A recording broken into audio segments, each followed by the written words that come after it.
اور منافق یہ چاہے گا کہ تم کسی عالم کے قریب نہ جاؤ، کسی کے پاس نہ جاؤ۔ ہمارے پاس ایک نوجوان آیا، یہ ممبئی کی بات ہے، اس کا پیر جو ہے وہ 8 خدا کو مانتا ہے، چیلنج کرتا ہے دنیا کے کسی کو بھی بولو میں ثابت کر کے دکھاؤں گا کلمہ لا الہ الا اللہ میں 8 خدا ہے۔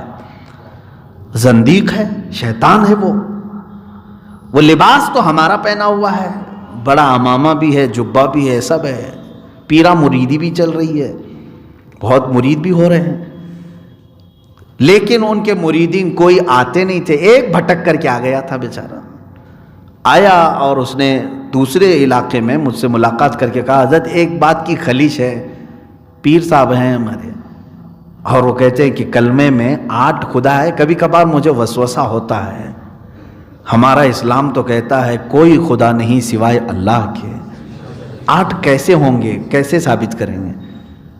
تو مجھے پہلی مرتبہ میں نے سنا تھا، میں نے کہا حقیقت بات ہے؟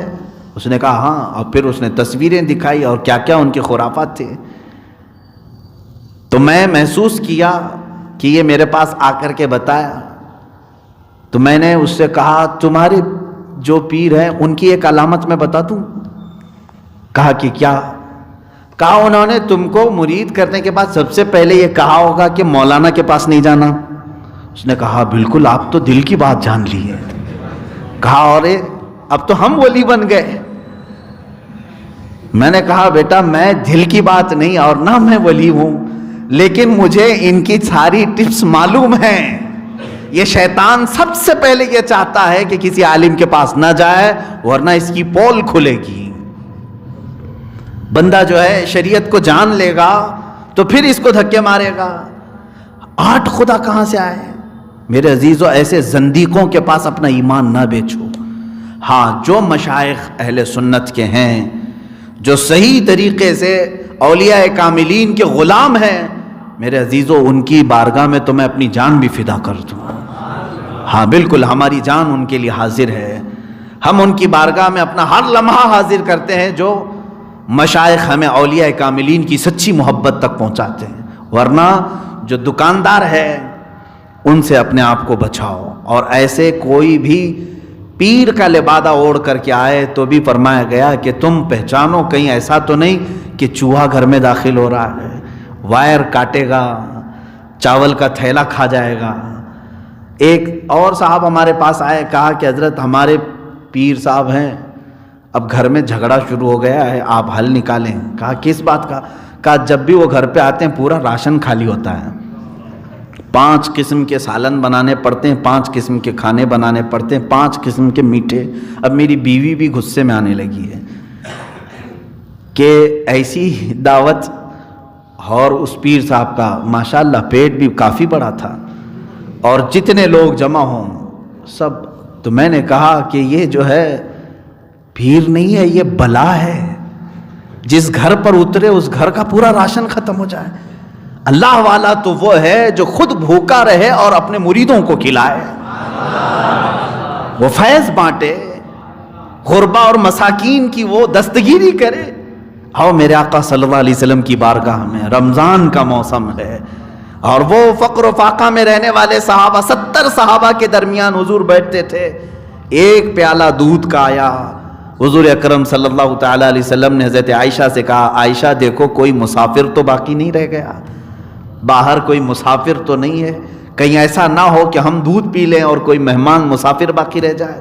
ماں عائشہ صدیقہ فرماتی ہیں دور میں نے نگاہ ڈالی، جنت البقیع کے پاس درخت کے نیچے کوئی ایک شخص اپنی اونٹنی یا گھوڑی باندھ رہا تھا اور مسافر لگ رہا تھا۔ حضرت عائشہ کہتی ہے میں نے کہا یا رسول اللہ صلی اللہ علیہ وسلم کوئی مسافر آیا ہے؟ حضور اکرم صلی اللہ علیہ وسلم افطاری کا وقت ہے، اٹھ گئے اور اس کے پاس گئے، اس سے پوچھا سفر کے حالات، اور اس کو لے کر کے آیا، دسترخوان پر آئے اور اس کو دودھ کا پیالہ پیش کیا۔ وہ اتفاق سے ایسا تھا کہ نیا مسافر تھا، وہ پورا دودھ پی گیا، دودھ کا پیالہ پی گیا۔ ادھر 70 صحابہ ہیں اور خود میرے آقا ہیں، کھجور کی گھٹلیوں کو چوس کر کے انہوں نے افطار کیا۔ یہ ہے پیر صادق، یہ ہے مرشد برحق۔ اور جو ان کی سنتوں پر عمل نہ کرے، اپنے پیٹ کے لیے اس طرح کے بزنس کرے، تو سمجھ جاؤ کہ پھر چوہا گھر میں آیا ہے۔ اچھا اب علاج کیا ہے ان کا؟ ایک جاتے جاتے یہ بھی علاج بھی بتا دوں. منافقین کو بعض بزرگوں نے کیا فرمایا؟ چوہے کی مانند ہیں، کاٹتے ہیں نا، قطر بھی نہیں. گھر میں چوہا ہوتا ہے تو وائرنگ کاٹ دیا، تھیلے کاٹ دیا، کھانا ادھر کا ادھر کر دیا، یہ تمام چیزیں ہوتی. اور اسی لیے حدیث رسول میں یہ بھی ہے نا، فرمایا گیا کہ رات کو چراغ گل کر کے سو. کیوں؟ فرمایا گیا چوہا، شیطان جو ہے چوہے کی شکل میں آئے گا، چراغ کو کھینچ کر کے کپڑوں کے پاس لے جائے گا، گرائے گا، آگ لگے گی جس سے تمہارا پورا گھر بھی جل سکتا ہے، آگ لگانے کا کام بھی کرے گا. تو چوہا بڑا اس طرح کا دشمن ہے کہ سمجھ میں نہیں آتا، لیکن ہوتا گھر میں ہے. کیا کرتے ہیں آپ چوہوں کے لیے؟ یا تو پھر آج کی چوہا مار دوائیاں ہیں وہ یوز کرتے ہیں، لیکن ہمارے ہاں ہمارے بزرگوں نے تو کہا ہے کہ ایک بلی پال لو. ضروری نہیں کہ وہ ہر چوہے کو پکڑے گی. گھر میں اگر وہ گھومتی رہے، خالی آواز بھی آتی رہے تو چوہا آئے گا نہیں. ہوتا ہے نا، بلی کی اگر آواز بھی آتی رہے تو چوہے گھر میں آتے نہیں. اسی مثال کو میں نے محسوس کیا، بزرگوں نے صحیح مثال دی ہے. اب مومنین کو چاہیے کہ اگر تمہاری جماعت میں کوئی منافق نہ آئے تو کوئی عاشق رسول عالم اہل سنت اپنے محلے میں ہونا چاہیے، اپنی جماعتوں میں ہونا چاہیے.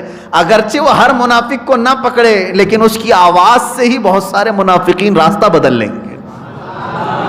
نہیں آج سے ہم نے دیکھا ہے بہت ساری جگہوں پر، میں اپنے لیے نہیں کہہ رہا ہوں، علماء اہل سنت اور ہر مسلمان کو چاہیے کہ تم اپنی صحبتیں باعمل علماء کے پاس گزارو، اس لیے کہ صحبت کا اثر ہوتا ہے. اپنے اللہ تعالیٰ نے جو تمہیں وقت دیا ہے اس وقت میں تھوڑا وقت نکالو. امام غزالی رحمۃ اللہ تعالیٰ علیہ فرماتے ہیں، یک طاعت با صحبت اولیاء بہ از طاعت بہ از 100 سالہ طاعت بیریا. فرماتے ہیں 100 سال اگر تم عبادت کرو گے، 100 سال عبادت کرو گے، اس سے بہتر ہے کہ ایک لمحہ کسی اللہ کے ولی کی بارگاہ میں گزارو، باعمل عالم دین یا کسی شیخ کی صحبت میں گزارو. وجہ کیا ہے؟ اس لیے کہ یہاں تمہارے دل زندہ ہوتے، ایمان تازہ ہوتا ہے.